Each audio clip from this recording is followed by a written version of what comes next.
What's up, YouTube? Today I have a special video for you. It's everyone's favorite, the third generation Acura TL, and we're gonna be putting a sub in this car. So we've done this video before. It was really long. It was like a short movie. People were like upset that it was so long. So we're gonna do a quick one on how to basically just add a sub to the TL. Very simple, very easy. Let me get started. All right, so you want to put a sub in your TL. Here's what you're gonna need. Obviously, your subwoofer, amp, wiring kit, your line out converter, or our new product, the factory amplifier T harness. We're actually going to take a look which one provides a better signal for your amp. We'll take a look at that a little later on. The other thing I recommend is to use Ofc wiring. So here you could see the word Ofc means, I can't think right now. Oh, it means oxygen-free copper. So basically this stuff won't corrode. It has less resistance per foot. That's really important when you're trying to make a ton of power. For a small install like this amp's rather 300 watts max, I would say. It's not 100% needed. When you're really doing a ton of power, I highly recommend OFC over CCA. But yeah, let me jump into what you need. So again, here's our amp. A quick way to tell how much power your amp can really do is just look at the fusing. So this has a 30 amp fuse, multiply that by 14. I can't do math in my head, so 30 by 14 should be 420 watts. That was if this amp was 100% efficient. No way it is. So let's say it's 75% efficient. Well, it's a Class D, so let's say it's 80% efficient. That means 336 watts. It can't handle a 1 ohm load. This is a 2 ohm woofer, so we should be good with our wiring. It's really meant to take 8 gauge because that's how little power it'll take. But we're just going to do 4 gauge wiring, so when he's ready to upgrade, he can. Then obviously our line converter, turn our high level signal from the sub into a low level signal that we can feed this amp. And then that's really it, guys. Everything else should be here. Maybe a pair of RCAs if you need longer RCAs. We're gonna, for this sub install, we're gonna check the, we're gonna disconnect the factory sub, hook up our speaker adapter, hook up our line out converter. Then we're going to analyze that signal. Then we'll hook up our T harness, analyze that signal, and see which one's going to provide the best signal for the amp. When I say best, in terms, it's not just going to be line voltage, also frequency availability. So if before the amp that we have more of a frequency range, so I'm guessing at the subwoofer we're going to have a frequency range of like, let's say 30 hertz to 120 hertz. If we go before the amp with that T harness, we might have a frequency range of 2 hertz to 600 hertz. Who knows? We're gonna find out a little bit later in the video. That's really it. Try to keep this one short. For the TL, to get this amp installed, you're gonna need to obviously get through the firewall, and then you're gonna, if you're gonna put the sub in the trunk or the amp in the trunk, figure out your wiring routing. We're actually gonna go under one of the seats for this install. We're gonna build a nice little amp rack and get everything set up real nice. I'll show it to you along the way. All right, guys, so we're getting ready to analyze the audio signal coming out at factory radio. So in this sub install, right now we're assuming you have a factory radio, so we want to see which is the best signal source. A line out converter or our new product, the T harness, we'll see right now. So let me hook this up. The way we're gonna hook up this line out converter, we're gonna use a speaker adapter. I'll show you that in a second. And then we're gonna use our audio control RTA to look at the signal coming out of the radio. All right, guys, so the way we're gonna hook this up is this is the connector that I'll plug into the factory subwoofer line. We're gonna go our 2 positives, so our solid gray and our solid white. To the positive red. So our solid white and our solid gray to the positive. Like that. And then our negative, our white with a black stripe and gray with a black stripe to, black. So like this. And then these two need to go to ground if you have noise. If you don't have noise, they don't need to go to ground, but most likely they will. So I'm gonna wire this up and then I'll show you what it looks like. All right, guys, so here's what we ended up with. This connector will be available in our store, I would say by the end of April. It's not there yet. This is one of our prototypes. I'm sure you can find it elsewhere though. It's pretty standard 2-pin. Here it is wired to our line out converter, and then this needs to go to ground. We're gonna take a look at the signal from this guy and compare it to this guy. So let me hook this up. Let me show you what I did in the car though. Take this cover off. There are these little clips. All you do is stick your hand in here and then pull down, or you can actually get the clip tool and take them out. But they go in these little holes. Can you see that? Yep, right there. There's another one here somewhere. There it is, and then another one. There it is. Then your factory sub is back here. This connector is actually above, like so, and this fits into this hole, this little thingy-mabob. So you're gonna have to push it up and then release it. Here's where we're gonna plug in our line out converter. Here's the connection to the factory sub.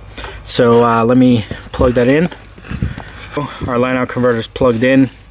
I'm gonna now just check out how we're using our SMD Diomore Engineering for track 9, which is gonna be some pink noise.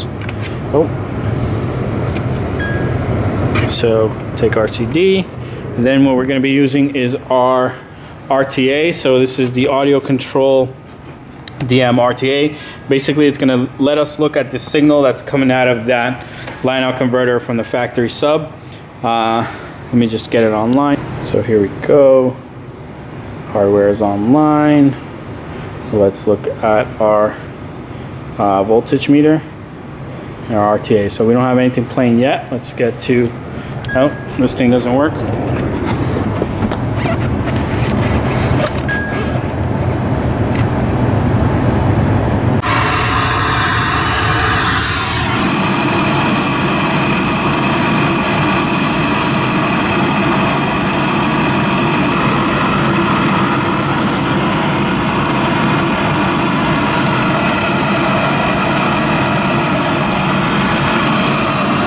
All right, so that was the results from the line out converter. Now let's see the results from our amp T harness. So the way this gets installed is you're gonna come down here, you're gonna unplug this main connector. Let me get some light so you can see. So you're gonna come down here, you're gonna unplug that black connector that's coming down here, and then plug our T harness in, and then plug it up to there.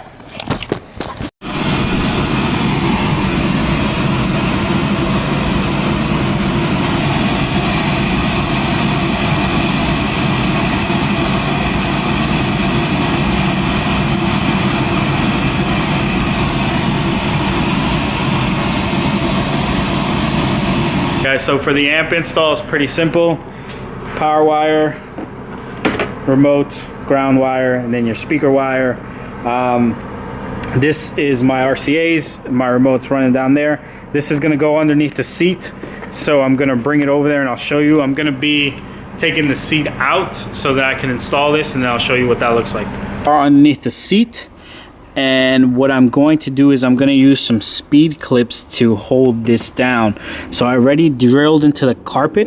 I'm going to cut a slit, and then I'm going to use a speed clip, and I'm going to insert it, and then I'll be able to screw it down. And then basically what will be holding this amp rack is just the screw and this clip onto the carpet from it coming out. So let me get that done and I'll show you what I'm talking about. So my speed clips are installed. You can see one's facing one way, the other one's facing the other, so you can't just slide it up and out. And now what we're gonna do is we're gonna put our amp rack back and line up our screws. So we have these speed clips mounted, and basically what that does is it just makes it so that you can't pull this up without the carpet. So our amp is now in place. I'm gonna do our ground. There is a ground here. I'm not gonna use that. I'm just gonna drill a new ground. And then I gotta run our RCA's up to the radio, etc.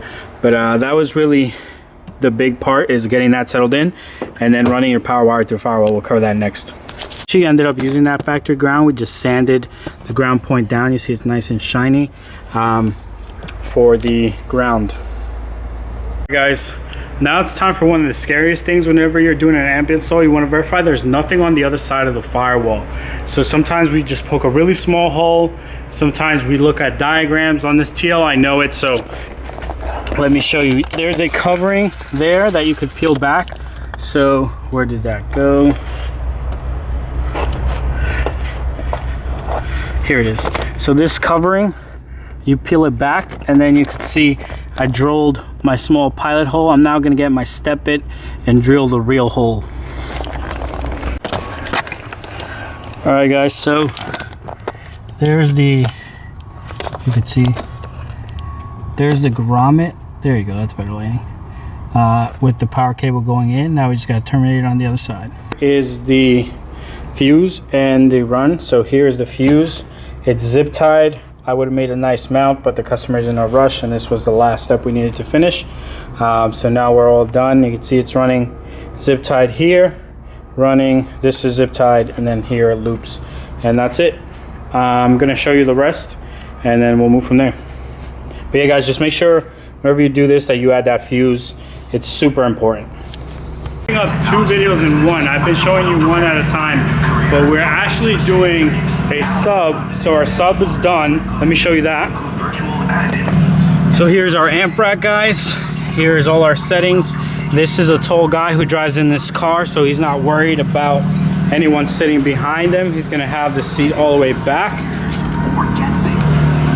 With the seat all the way back, you barely see the amp. And then the other part of this video is the radio. So our radio's all in and done.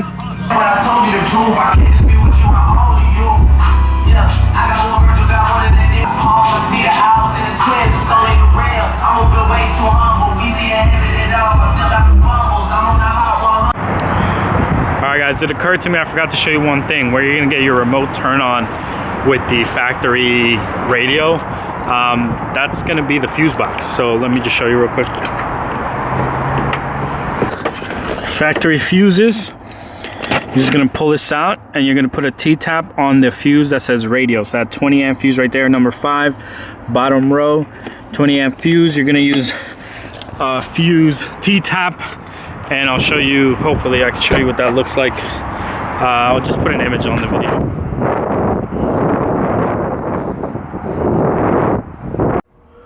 Alright guys, that's wrapping it up for this one. So depending on what video you're watching, you just saw how to install a subwoofer in your TL, where to go on the firewall, where you can use ground if you go underneath the seat. If not, you got to put your own ground. Then also your line out converter, you saw that was going to be your best source of signal. We actually ended up using our T-harness in this install just to test the product out. So we actually put an aftermarket radio. If that aftermarket radio is already installed, you don't want to be bothered taking it out. You can use our T-harness to run a subline signal like we did in this install. So I showed you where that hooks up. But if you're just doing a simple sub with the factory radio, highly recommend that line out converter off that rear speaker. You saw what the signal looks like. And everything else is straightforward. If you don't find any of that ABS to make an amp board, you could use MDF, but if it gets wet, then it's gonna go bad. So maybe acrylic. There's another video we have with acrylic. You're always supposed to use ABS or some sort of plastic. And then just make sure you put that fuse in. That's really it for the amp install, guys. I hope this video had some information. If you have a Type S and you put in subs, you need to disable the ANC. So right above the right below the center speaker, there's the ANC module. You just unplug it. If you don't disable it as you're driving around, you'll hear the sub kind of kick on and like gargle like that. So you just need to disable ANC. If you have a base or a regular TL 04 to 06, you don't have ANC. If you have a newer TL 09 to 13, you don't have ANC, so you don't need to worry about that. Trying to think what else. You could leave the factory sub hooked up if you just tapped into it, so you can have the factory sub and the aftermarket sub. I don't recommend that because they can cancel out depending on what frequency they're playing. They are custom enclosures for the TL, so you can put the sub on the side. You don't have to leave it in a box in the back like that. We sell the upgraded 8-inch sub here in the rear deck with the adapter. So here's one of the actual adapters. And then a kicker 8-inch sub can handle up to like 200 watts RMS, so it sounds pretty good. We sell the upgraded package for our plug and play amp if you're looking for that also, if there's not coming enough volume out of this thing. If you're getting feedback, check your grounds. You're still getting feedback from an aftermarket radio, and it's a cheap radio. I recommend a power filter. Let me show you what that looks like. If you're getting engine noise from this install, like when you hook something up, first of all, for that line out converter, let me grab it.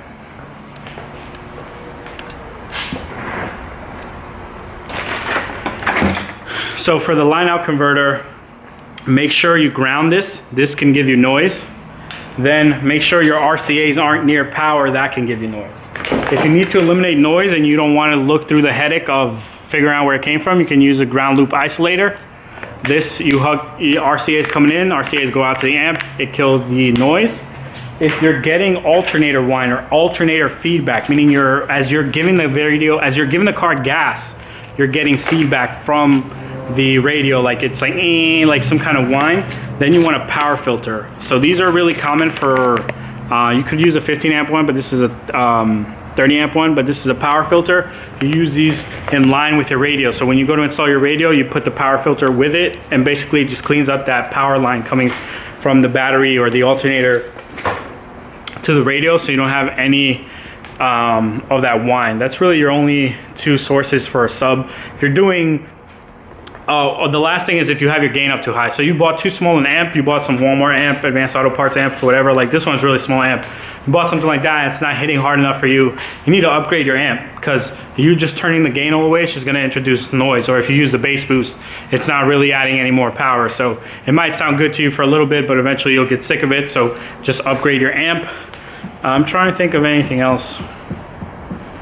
That's really it when it comes to amp installs, at least for a sub. I mean, if you're doing speakers, then there could be other sources, but that's it, guys. I'm going to wrap up the video. I hope all this information helped. Again, if you have a TL, you're trying to add a aftermarket radio, a new amp, upgrade your subwoofer, check us out at AcuraAudioGarage.com. The website's not up. It will redirect you to our other store where you can purchase things. Still, that's like everything's still in the process of being switched over when we release this video, so just giving you a heads up on that.